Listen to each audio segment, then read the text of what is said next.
सबसे पहले तरसीलात ज़र 4.1 अरब डॉलर्स रहना, और आप ये कह रहे हैं कि पूरे माली साल के लिए करंट अकाउंट सरप्लस रहने की तवक्को है। मार्च के महीने में कितना बड़ा करंट अकाउंट सरप्लस की तवक्को की जा सकती है? सबसे पहले तो शाहजेब साहब शुक्रिया, आपने मुझे प्रोग्राम में मदऊ किया। अभी जो मार्च का जो करंट अकाउंट का नंबर है वो तो अभी फाइनल नहीं हुआ, हम इस प्रोसेस में अभी उसमें थोड़ा सा और टाइम लगेगा। नॉर्मली ये 20 तारीख तक जो है वो फाइनल हो जाता है, तो इंशाल्लाह ये जल्दी भी ये शेयर कर लेंगे। लेकिन मेरा ख्याल है कि हमारे तवक्को हमारी यही है कि इस दफ़ा जो है वो पिछले जो 1-2 महीने हैं उनसे काफ़ी बेहतर रहेगा। तो उसके साथ जो है ओवरऑल जो है वो जो पहले हमने असेसमेंट दी थी कि इस साल जो है वो 0.5% माइनस भी हो सकता है, प्लस भी हो सकता है, तो अब हम ये कह रहे हैं कि इंशाल्लाह ये प्लस यानी सरप्लस रहेगा। तो उस लिहाज से ये मैं समझता हूँ कि काफ़ी एक उम्मीद अफजा बात है कि जो हम पहले खसारा एक्सपेक्ट कर रहे थे अब वो सरप्लस में कन्वर्ट हो गया। और उसकी मेन रीज़न जो है एक तो खैर जो एक्सपोर्ट्स है उसमें थोड़ा इजाफा हुआ है, बट एक्सपोर्ट्स से ज़्यादा जो सपोर्ट मिल रही है वो रेमिटेंसेस से मिल रही है। और आपने देखा कि रेमिटेंसेस का इस नंबर इस पिछले महीने का नंबर जो 4.1 बिलियन जो है वो बहुत हिस्टोरिक हाई नंबर है। और उसके साथ ही हमने आज अगर आप देखा हो आपने, तो हमने अपनी जो असेसमेंट है वो भी 36 बिलियन से बढ़ा के 38 बिलियन कर दी है। और उसकी मेन वजह यही है कि अभी तक हम 28 बिलियन तो ऑलरेडी रिसीव कर चुके हैं, और अगले 3 माह में इंशाल्लाह हमें उम्मीद है कि और 10 बिलियन आ जाएंगे, तो इस तरह 38 बिलियन जो है वो टोटल रेमिटेंसेस इस साल के आएंगे। मतलब रमज़ान के महीने में आमतौर पर भी रेमिटेंसेस हाई रहती हैं, मगर ये तो उस फैक्टर को भी इंक्लूड कर लें तो उसके बावजूद 4.1 अरब डॉलर्स बहुत बड़ा नंबर है। बुनियादी वजूहात क्या हैं इतना हाई रेमिटेंस नंबर आने की? जी, एक तो शाहजेब साहब जैसे आपने कहा कि एक तो रमज़ान का फैक्टर है, तो रमज़ान की बरकत अपनी जगह पे आपको पता है कि हर साल जब रमज़ान आता है तो उसमें हमारे पाकिस्तानी भाई जो है वो पहले से ज़्यादा कुछ आम महीनों से ज़्यादा रेमिटेंसेस भेजते हैं, तो एक तो वो फैक्टर तो अपनी जगह पे है। और उसके अलावा उनकी मेहनत और मैं समझता हूँ कि उनकी काविशों का भी बड़ा कंट्रीब्यूशन है, और हम यकीनन उनकी इन कोशिशों को बहुत सराहते हैं। उसके साथ साथ जो है वो आपने देखा कि चूँकि ज़्यादातर हमारे वर्कर्स गल्फ़ कंट्रीज़ में हैं, तो वहाँ पे इकनॉमिक एक्टिविटी जो है वो बेहतर चल रही है, और उसमें प्रोजेक्ट्स वगैरह नए लग रहे हैं, और नंबर ऑफ़ वर्कर्स जो हैं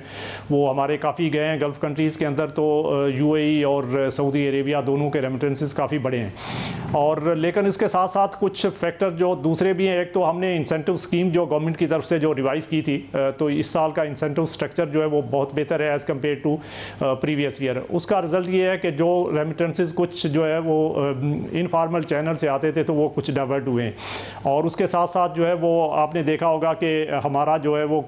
ओपन मार्केट का रेट और इंटरबैंक का रेट जो है उसमें पहले जो गैप होता था वो गैप भी अब काफ़ी कम हो चुका, तो उसकी वजह से भी इसमें काफ़ी जो है वो बेहतरी आई है। और लोग ज़्यादातर जो है वो फार्मल चैनल्स को यूज़ कर रहे हैं, बैंकिंग चैनल के ज़रिए जो है वो रेमिटेंसेस आ रही हैं, और उसके नतीजे में जो रेमिटेंसेस का जो फ्लो है वो काफ़ी बेहतर हुआ है। और इसके अलावा मार्केट सेंटीमेंट भी है कि आपने देखा कि एक्सचेंज रेट स्टेबिलिटी है, और मार्केट ओवरऑल एफएक्स मार्केट जो है वो बहुत बेहतर परफॉर्म कर रही है। तो इन सब का एक मैं समझता हूँ कि ये कंबाइंड इफेक्ट है, जिसकी वजह से रेमिटेंसेस का फ्लो जनरली भी आपने देखा होगा पिछले 1 साल के दौरान काफ़ी बेहतर रहा है। और इस महीने चूँकि मार्च के महीने में चूँकि रमज़ान फैक्टर था तो उसकी वजह से उसमें और ज़्यादा बूस्ट आया है। मतलब जैसा कि आप कह रहे हैं कि जो फॉरेन एक्सचेंज है, जो करेंसी का रेट है उसमें इस्तेहकाम नज़र आ रहा है। एक खदशे का ये ज़ाहिर ज़रूर किया जा रहा था कि जैसे ही शरह सूद कम होगी, क्योंकि बहुत सारे लोगों ने पैसे बैंक्स में रखे हैं, तो दोबारा जो डॉलराइजेशन थी कि लोग एक इन्वेस्टमेंट एवेन्यू के तौर पर डॉलर की तरफ जा रहे थे, उस तरफ ना जाना शुरू हो जाए। अभी तक तो इस्तेहकाम है, मगर इस वक्त स्टेट बैंक कैसे मार्केट को रीड कर रहा है, ऐसे कोई आसार नहीं नजर आ रहे हैं? जी, मैं शाहजेब साहब एक्सचेंज रेट के ऊपर तो ज़्यादा बात नहीं करूंगा, लेकिन मैं आपको ये बता सकता हूं कि चूँकि इस वक्त जो है वो मार्केट बहुत अच्छा परफॉर्म कर रही है, और उसमें चूँकि इनफ्लोज बहुत बेहतर है, ना सिर्फ हमारे रेमिटेंसेस के बल्कि एक्सपोर्ट्स, और उसके अलावा आरडीए के अगर आपने इनफ्लो देखा हो तो उसमें भी काफ़ी बेहतरी आई है। और उसके साथ साथ हमारे उसके अलावा जो इनफ्लोज आते हैं उसमें जनरली जो है वो मार्केट की सूरत हाल बेहतर है, और मार्केट में लिक्विडिटी जो है वो बेहतर होने की वजह से वो एक्सचेंज रेट के ऊपर भी पॉजिटिव इम्पैक्ट है। और उसके साथ ही अगर आप देखें तो हमें जो एक बहुत बड़ा रिलीफ मिल रहा है इस वक्त वो ऑयल प्राइसेस की वजह से है, क्योंकि ऑयल प्राइसेस जो कम हुई है उसकी वजह से जो हमारा ऑयल का जो बिल है, इंपोर्ट बिल, वो उसमें काफ़ी रिडक्शन आई है। मैं आज भी जैसे मैंने आप वहाँ पे बताया था स्टॉक एक्सचेंज में भी कि हमारा जो मिड 2022 के अंदर जो ऑयल बिल था वो तकरीबन 2.5 बिलियन पर मंथ था,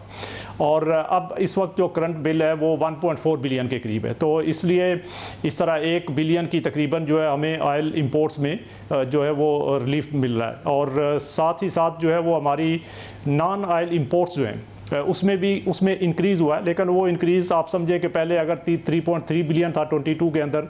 ऑन एवरेज मंथली जो इंपोर्ट्स थी नॉन ऑयल, तो इस वक्त बढ़ के वो तकरीबन 3.8 बिलियन पे चली गई हैं। तो ये तकरीबन ½ बिलियन वहाँ पे इंपोर्ट्स में इंक्रीज़ हुआ है, लेकिन साथ ऑयल इंपोर्ट्स में तकरीबन 1 बिलियन का जो है वो कमी आई है। तो उसके नतीजे में हमें जो इंपोर्ट बिल के अंदर जो है वो तकरीबन ½ बिलियन जो है वो रिलीफ मिल रहा है, और उसकी वजह से हम जो स्टेट बैंक की तरफ से मार्केट में इंटरवेंशन करके और डॉलर बाइंग कर रहे हैं, और उसकी वजह से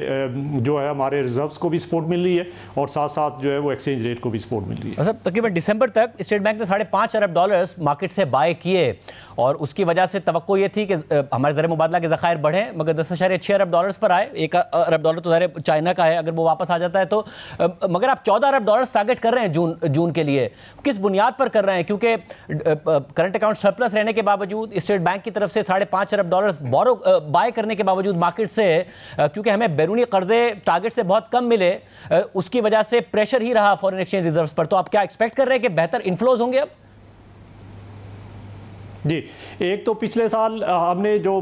पूरे कैलेंडर ईयर में तकरीबन $9.5 बिलियन जो मार्केट से बाई किए हैं जनवरी से दिसंबर 2024 तक, तो $9.5 billion is a huge amount. So एक तो वहाँ से हमें काफ़ी सपोर्ट मिला है, और इसी की वजह से आपने देखा होगा कि हमारे रिजर्व्स जो दिसंबर में तकरीबन 12.3 बिलियन के करीब चले गए थे। लेकिन बाद में उसमें चूँकि हमारी जो डेट पेमेंट्स हैं वो काफ़ी अमाउंट उनका बढ़ा हुआ था, तो डेट रीपेमेंट करने की वजह से रिजर्व्स के ऊपर थोड़ा प्रेशर आया, और लेकिन उसके साथ जो इन्फ्लोज उस वक्त एक्सपेक्टेड थे वो उसमें थोड़ा सा जो है वो टाइम लैग आ गया, और उसकी वजह से चूँकि इन्फ्लोज नहीं आए थे और आउटफ्लोज हमारे जो रीपेमेंट्स के थे वो पहले हो गए, तो इसलिए ये टाइम लैग की वजह से थोड़ा रिजर्व्स के ऊपर प्रेशर आया, और रिजर्व हमारे तकरीबन 2 बिलियन से कम हुए, इस वक्त कोई 10.7 बिलियन के करीब है। तो लेकिन आने वाले ये 2-2.5 माह के अंदर हम एक्सपेक्ट कर रहे हैं कि हमारे इनफ्लोज जो है वो उसमें बेहतरी आएगी, और ख़ासकर IMF प्रोग्राम जब हो जाएगा तो बोर्ड अप्रूवल, तो उसके बाद उसमें बेहतरी आएगी। तो उसकी वजह से, और साथ जो हमारे कुछ रेमिटेंसेस के फ्लोज बेहतर हुए हैं, तो इस सब को मिला के इंशाल्लाह वी आर एक्सपेक्टिंग कि ये हमारे $4 से $5 बिलियन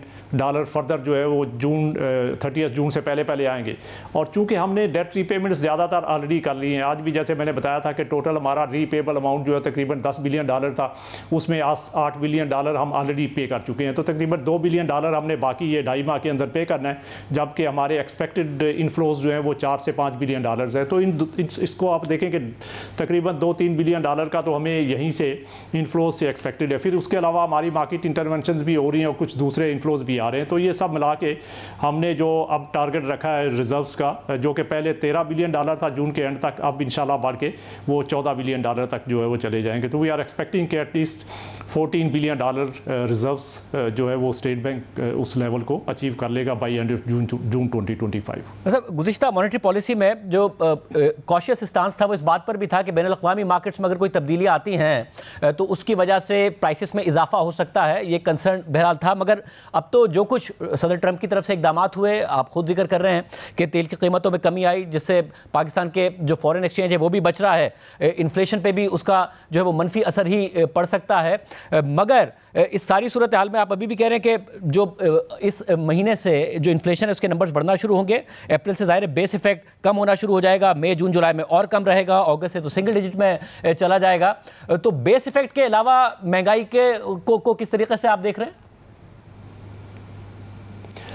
जी, उसमें एक तो बेस इफेक्ट तो अपनी जगह पे था ही, इसके अलावा जो है वो कुछ हम जो फूड आइटम्स हैं उनकी प्राइसेस आपको पता है कि काफ़ी वोलेटाइल होती हैं, उसमें फ्लक्चुएशंस आती रहती हैं। लेकिन अब 2-3 जो पॉजिटिव डेवलपमेंट्स रिसेंट जो हुई हैं, एक तो इलेक्ट्रिसिटी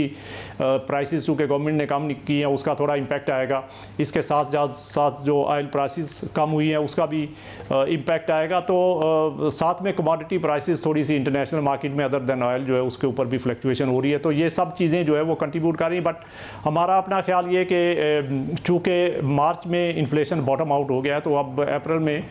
थोड़ा ये बढ़ेगा और उसके बाद, लेकिन अच्छी चीज़ ये है कि आगे चल के थोड़ा ये स्टेबलाइज हो जाएगा। और स्टेबिलिटी का मतलब ये है कि हमारा जो टारगेट, मीडियम टर्म टारगेट, जो जिसको हम मीडियम टर्म टारगेट कहते थे, और अब जो बिल्कुल शॉर्ट टर्म टारगेट है,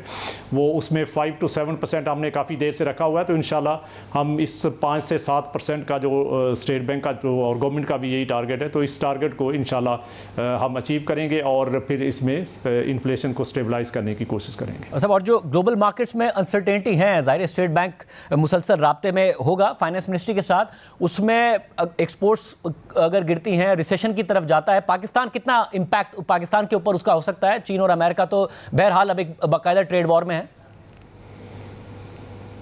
जी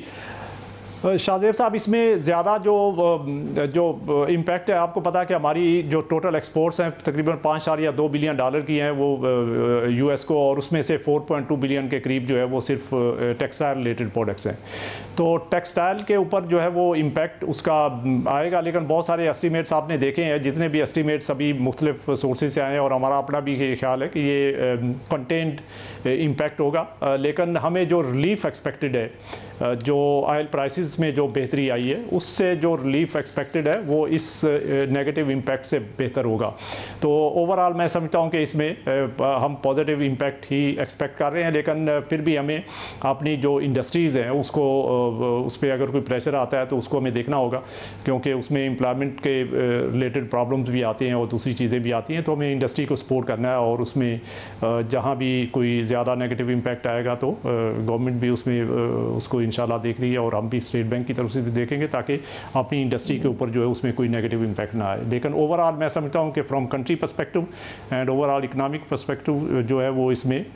इसका इम्पैक्ट जो है वो पॉजिटिव होना चाहिए। मतलब एक ग्रोथ प्रॉब्लम का शिकार है पाकिस्तान। आपने जिक्र किया कि एग्रीकल्चर क्योंकि कम रही है, वरना 4.2% पाकिस्तान की तरक्की होती, मगर इंडस्ट्री ग्रो नहीं कर रही है। कुछ माह में करंट अकाउंट डेफिसिट आया और तवक्को की जा रही थी कि उन माह में शायद कुछ इंडस्ट्रियल एक्टिविटी पिकअप करेगी, लार्ज स्केल मैन्युफैक्चरिंग के, मगर नंबर्स डिसअपॉइंटिंग नज़र आए हैं, पावर जनरेशन के नंबर्स माइनस नज़र आए हैं। तो इंडस्ट्री की तरफ से तो एक मसला है। अब जब एक इंटरेस्ट रेट्स में कमी हो तो इकोनॉमिक एक्टिविटी उस तरीके से जनरेट नहीं हो रही है। आप क्या एक्सपेक्ट कर रहे हैं कि आने वाले माह में कम से कम लार्ज स्केल मैन्युफैक्चरिंग पिकअप करना शुरू करेगी? जी हमारा तो ख्याल यही है, और ये हमारा ख्याल जो है वो इस वक्त जो हमारे हाई फ्रीक्वेंसी इंडिकेटर्स होते हैं उसके ऊपर बेस कर रहा है। और हमने देखा है कि अभी जितने भी इंडिकेटर्स हैं उसमें काफ़ी इकनॉमिक एक्टिविटी जो है वो उसमें इजाफा होता हुआ नज़र आ रहा है, और इसका इम्पैक्ट ज़रा सा टाइम लैग होता है। तो मैं समझता हूँ कि इसमें आगे चल के ये इसका यकीनन जो है वो पॉजिटिव इम्पैक्ट होगा, और उसके नतीजे में इकनॉमिक जो मैन्युफैक्चरिंग साइड की या इंडस्ट्रियल साइड की जो एक्टिविटी है उसमें मज़ीद बेहतरी आएगी, और उसका ग्रोथ के ऊपर भी पॉजिटिव इम्पैक्ट आएगा। और अभी थोड़ा सा आपने देखा अभी भी गो के नेगेटिव है मैन्युफैक्चरिंग और इंडस्ट्रियल आउटपुट, लेकिन जब आप उसको पिछले साल से कंपेयर करते हैं तो उसमें बहुत ज़्यादा बेहतरी आपको नज़र आती है। और इसी तरह जो है वो सर्विसेज साइड के भी ऊपर इस साल के जो अभी जो ग्रोथ है वो पिछले साल से बहुत बेहतर है। तो ये इंशाल्लाह आगे चल के इसमें और मज़ीद बेहतरी आएगी, और अगर हमारा एग्रीकल्चर साइड के ऊपर भी सपोर्ट मिल गया तो फिर इंशाल्लाह ओवरऑल ग्रोथ के नंबर बहुत बेहतर हो जाएंगे। अच्छा, दूसरी तरफ रेवेन्यू साइड पर ज़ाहिर गुज़िश्ता हमें जब सब पिछली दफ़ा भी बात हुई थी, कंसर्न का इज़हार था कि वो टारगेट्स नहीं मीट हो रहे। IMF से स्टाफ लेवल मुआहदा ज़रूर हो गया, मगर क्या ये कंसर्न है टैक्स रिफॉर्म्स का उस तरीके से ना होना जिस तरीके से दावा किया गया, टैक्स रेवेन्यू टारगेट के मुताबिक ना होना? जी, मैं आपको स्टेट बैंक की असेसमेंट दे देता हूँ। ज़ाहिर है कि गवर्नमेंट के अपना उसका असेसमेंट हो सकता है, कोई डिफरेंट भी मुझसे हो सकता है, लेकिन हमारा ये ख्याल है कि ओवरऑल जो इस साल का जो बजट का जो डेफिसिट का जो लेवल अराउंड 6% जो रखा गया था स्टार्ट ऑफ द ईयर, सो हमारा ख्याल ये है कि गवर्नमेंट जो है वो इसको अचीव कर लेगी। और उसकी एक मेन रीज़न जो है वो इंटरेस्ट पेमेंट्स जो है उसके ऊपर काफ़ी बड़ा रिलीफ है। और अगर आपने देखा हो तो जब बजट बना था साल के शुरू में गवर्नमेंट ने $9.8 ट्रिलियन रुपीज़ जो है वो एलोकेट किए थे इंटरेस्ट पेमेंट्स के लिए। और इस वक्त जो हमारा ख्याल है कि ये 8.8 ट्रिलियन के करीब होगा, तो तकरीबन 1 ट्रिलियन की गवर्नमेंट को 1 ट्रिलियन रुपीज़ की गवर्नमेंट को इसमें जो है वो रिडक्शन मिलेगी इंटरेस्ट पेमेंट्स के ऊपर, जिसकी वजह से अगर कुछ हमारे जो रेवेन्यू के टारगेट्स अगर मिस हो भी रहे हैं तो वो उसको जो है वो ऑफसेट कर देगा। लेकिन ज़्यादा जो चैलेंजिंग टास्क है वो प्राइमरी डेफिसिट है, जो कि IMF के साथ हमने 2.1% प्राइमरी सरप्लस का टारगेट जो है वो एग्री किया हुआ है। तो पिछले साल तो टारगेट से ज़्यादा प्राइमरी सरप्लस था। पिछले साल टारगेट 4.4% था, गवर्नमेंट ने एक्चुअली जो है वो 0.9% अचीव किया था। तो पिछले साल की परफॉर्मेंस बहुत अच्छी थी। इस साल जो है वो अभी तक की परफॉर्मेंस बहुत अच्छी है और आगे चल के अगर गवर्नमेंट ने मेंटेन कर लिया तो आई थिंक ये 2.1% का टारगेट जो हमें अचीव करना है ये अचीव हो पाएगा। लेकिन इसमें यकीनन जो है वो चैलेंजेस भी दरपेश है। मतलब जो ओवरऑल ज़ाहिर जो बार बार बात की जाती है, स्टेट बैंक भी अपनी कमेंट्री में, आप भी अपने इंटरव्यूज़ में जिक्र कर चुके हैं उस बूम बस्ट साइकिल का, ये इदराक है क्योंकि वज़ीर आज़म बारहा जिक्र करते हैं कि जब ग्रोथ की तरफ जाना है, ग्रोथ की तरफ जाना है, मगर हमें नज़र आता है कि एक्सपोर्ट्स में वो ग्रोथ नहीं है जो कि पाकिस्तान को ग्रोथ की तरफ लेके जाए। अभी तक इदराक है इस बात का कि इस स्टेबिलिटी के फेस को कंटिन्यू करना है जब तक कि पाकिस्तान में कोई ग्रोथ के लिए नज़र ना आए कि हाँ जी हम अब एक्सपोर्ट्स के ज़रिए ग्रोथ की तरफ जा सकते हैं। जी, ये बिल्कुल एक ग्रेजुअल अप्रोच है। मैं समझता हूँ आपने देखा होगा कि 2023 के अंदर बहुत ज़्यादा चूँकि रिस्ट्रिक्शंस भी थी, इंपोर्ट्स के ऊपर भी थी और दूसरे एडमिनिस्ट्रेटिव मेजर्स भी काफ़ी थे, तो उस वक्त ग्रोथ को बहुत ज़्यादा जो है वो उसमें स्लो डाउन आपको नज़र आती, वो 0.2% की कॉन्ट्रैक्शन थी। बट लास्ट ईयर जैसे मैंने पहले कहा, आपने देखा कि उसमें 2.5% का जो है वो इजाफा हुआ था और इस साल जो है वो तकरीबन 3% होगा। तो ये ग्रेजुअली आप देखें कि इसमें इम्प्रूवमेंट आ रही है और हमारा ख्याल यही है कि ये अगर हम इसको थोड़ा बैलेंस करके चलेंगे और सस्टेनेबल ग्रोथ बनाएंगे तो के तौर पे लेके चलेंगे तो इंशाल्लाह इसमें आहिस्ता आहिस्ता जो है वो और बेहतरी आएगी। लेकिन अगर हमने बहुत ज़्यादा करंट अकाउंट डेफिसिट रन कर लिया या उसमें फिर हमारे बैलेंस ऑफ पेमेंट प्रॉब्लम जो कि 22 के अंदर या 21 में जिस तरह के हमारे इशूज़ थे, तो फिर हमें उसी तरह के प्रॉब्लम्स जो है वो फिर दरपेश होंगे। तो इसलिए हमने उस सिचुएशन को हर हाल में अवॉइड करना है और बहुत काशियस अप्रोच से चलना है ताकि हमारा ग्रोथ का जो लेवल है वो भी बढ़े और एट द सेम टाइम हमारे एक्सटर्नल जो इश्यूज़ होते हैं या इन्फ्लेशन के जो प्रॉब्लम्स हमें आते हैं तो वो सब भी मैनेजेबल तरीके से हम उनको लेके चलें।